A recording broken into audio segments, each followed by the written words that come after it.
আমি ছাড়া ভালো মন্দ খেতে চায় না, কোনো জিনিস রান্না করলে আমাকে না দিয়ে খেতে চায় না। প্রতিবার এই কাজটা করে আমার বড় বোন দুলাভাইরা। আমি আসলেই মনে হয় যেন আমার বোনের বাসায় পিকনিক চলছে, আমি মানেই পিকনিক।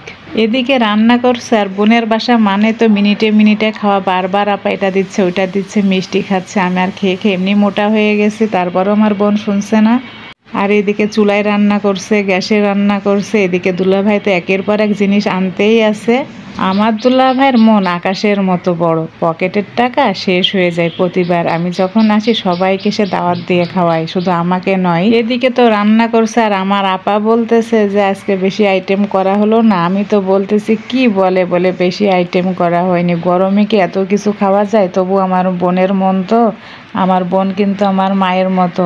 পোলাও রান্না করছে, আরও অনেক আইটেম রান্না করছে। আর এদিকে আমি মাংস দিয়ে পরোটা খেয়ে নিচ্ছি, মুরগির মাংস। আর ছোট বেবিরা খাইতে বসে গেছে, আমি তো খেয়ে নড়তে পারছি না, একের পর এক খাচ্ছি। বলছি ভাতটা একটু পরে খাবো। সবাই ভালো থাকবেন, আল্লাহ হাফেজ।